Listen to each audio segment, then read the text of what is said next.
结束了上一趟85天横跨中国又直跨中南半岛的陆路之旅。接着，我们踏上了新的旅途。这一次，我们前往中国东北，去了中国东北的几个主要城市。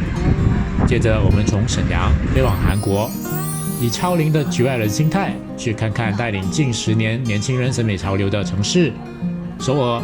接着，我们飞往福冈，刚好就碰上了日本结束一个时代。今日をもち、天皇としての務めを終えることになりました。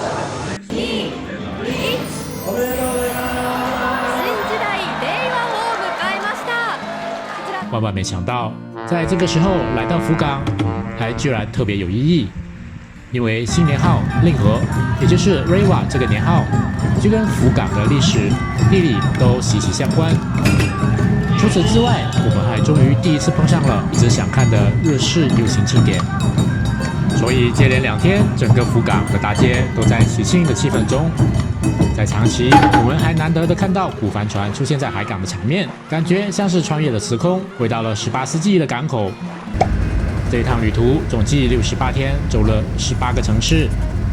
这些城市里的几个重要的博物馆，里面的文物和记录，让我对中、朝、日3个东亚古国之间的古贸易路线，还有因此而衍生出来的恩怨情仇，有了更多一些的认识。我们会陆续上载影片与大家分享，有兴趣的朋友就别忘记订阅我们的频道，按个赞，跟我们一起出发，探索古贸易路线吧。首先，第一集我们就从这一趟旅途的起点北京开始说起吧。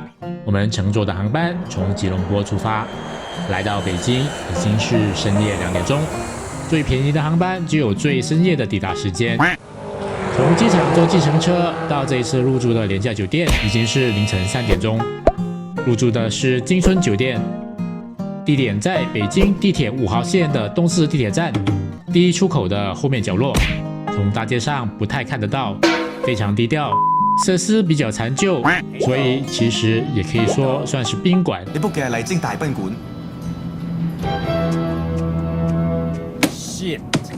对，当然没有丽晶大宾馆那么惨啦。OK 的，而且地点很方便，就在地铁站出口。这个地铁站是黄色线和紫色线的交叉处，那么当然就比只有一条线的站更方便一点点。然后走路就可以到故宫，不过有点远，要走大概3公里。住6个晚上是人民币1560块钱，也就是1晚260块钱人民币。这个价格算是 OK， 毕竟在中国的1线城市，住宿都比较贵，所以如果你来北京有打算住在故宫周边的话，那么这个价钱你就可以参考一下咯。隔天早上醒来第一件事就是去办手机 SIM 卡，因为我们会在中国1个月，所以必须要有网络。上一趟旅途我用的是中国联通，所以这次也一样。先用酒店的 WiFi， 在手机上的百度地图找到最靠近的中国联通门店，带上护照过去办就可以了。每个号码100块钱人民币，只要手机可以接上互联网，可以使用百度地图或是高德地图，那么就可以轻松的使用公共交通，放心的随便走啦。要找美食也不用担心找不到。我们去慕田峪长城就是靠手机地图自己坐公共巴士去的。途中需要换车，而该在哪里换车、换哪一辆车，地图都有注明。跟着地图的指示，转了2次车，花了人民币15块钱。2个小时之后，来到慕田峪长城山脚下售票处。除了门票，还要买接驳车票和缆车票，然后坐接驳车才可以上到缆车站，接着坐缆车才可以上到长城。当天的天气超级好。蓝蓝的天，我每次到中国，大多数时候都是大蓝天，从来没有见过严重的雾霾。可是住在北京的朋友却说那是我幸运，是真的这样吗？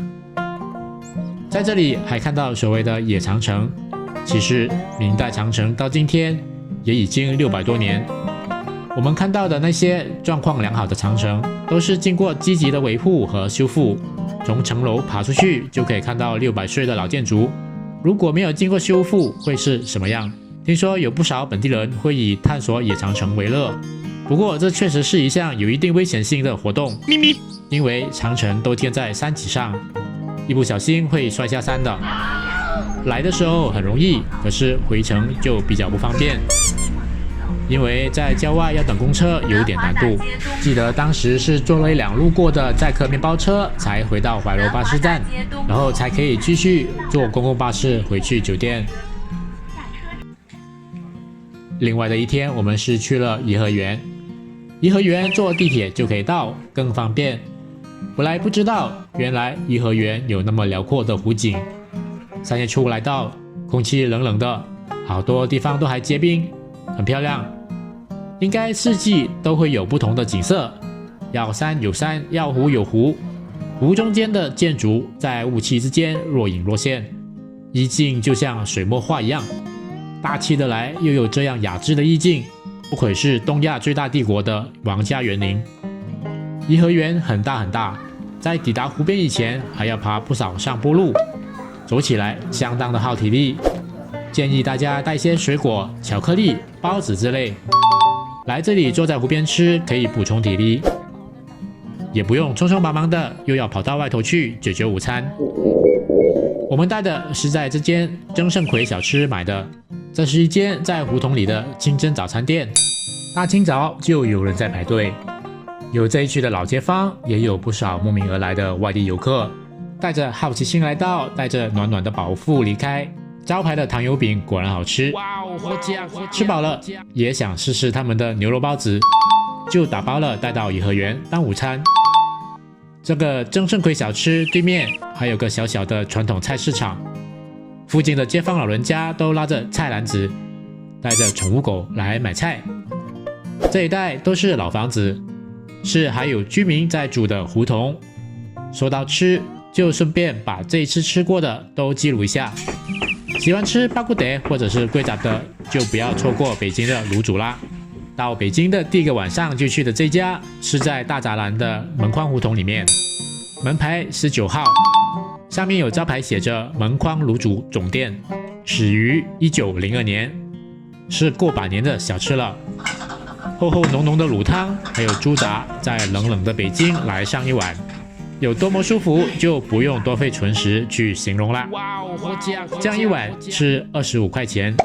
听说门框卤煮有很多家分店，所以要吃卤煮也不一定要来到大栅栏这边，在地图上搜一搜，总能找得到。当然，来到北京还是必须得吃烤鸭。从前听说北京烤鸭一定要吃全聚德。90年代家里有长辈去北京玩，还打包了一只回来马来西亚。但是在网上看了一下，原来还有2家也很有名，一家叫便宜坊，另一家叫世纪名福。世纪名福的店都开在故宫周边，我们有经过就决定在世纪名福吃。5点半而已，人已经超级多。搜了一下地图，附近还有另一家，就走了过去。结果人还是多，没办法，唯有拿号码排队。从6点开始排到8点半才摸到菜单，实在超级夸张。那天是个礼拜六，也许是这个原因，所以人特别多吧。最后我们点的这些菜，好吃是肯定好吃的，6点半排到8点半，又冷又饿，能不好吃吗？所以要是你想去，避开周末看会不会好些，再不然就千万别在吃饭时间去。价钱是228一只，相比中国街边常见的10几20块的烤鸭，这个价钱超级贵。不过来到北京能不吃烤鸭吗？总是要试试看的。吃完烤鸭的皮，鸭骨架上还有不少肉，我们吃不完，本来想打包了带回去隔天吃，但是半路遇见打扫街道的老人，就把鸭子给了他。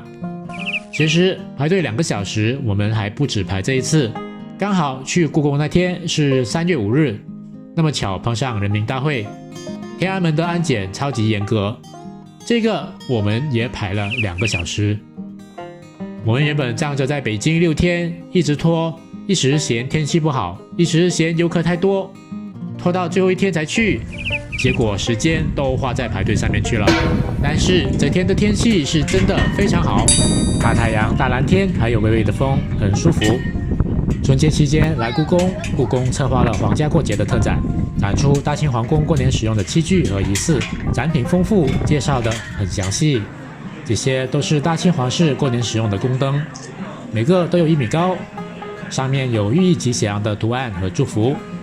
实物很精致，都是不容易保存的精品啊，能收藏到现在很不容易。依照皇室的记录，展览也重现了皇族吃团圆饭的时候碗盘的摆放规格。大清皇室来自寒冷的东北，所以他们会以溜冰来庆祝新年。这一幅冰戏图在乾隆10至26年间绘制，描绘了当时人们在冰上的各种表演。借助电脑动画，故宫让这些画里的人物动了起来。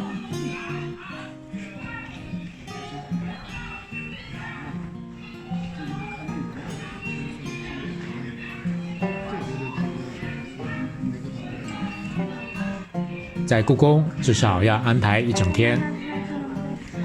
另外，故宫对面的中国国家博物馆也不可错过，不少古中国文物里面的顶级精品都在这里。比如这些商代青铜器，4000多年前的工艺，精细的不可思议。博物馆很大，1天其实不太看得完，要认真看其实需要2天。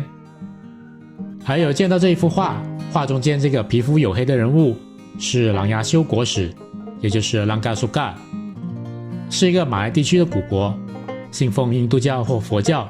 画中人的体态和卷曲的头发跟马来半岛的原住民相似，但是相貌和肤色又像南印度人。马来西亚一直有一些人自称是朗嘎苏嘎皇朝后裔。2013年试图冲撞马来西亚国家皇宫，要求马来西亚苏丹归还统治权。在鼎盛时期的朗嘎苏嘎明明是个佛国，唯一有记录的图像就是这一张。画中人像原住民又像印度人，而这些自称皇朝后裔的气质却跟中东激进组织的一个样，实在耐人寻味。这一集就跟大家分享到这里，下一站我们会去哪里呢？不要忘记订阅和打开小铃铛，就不会错过啦。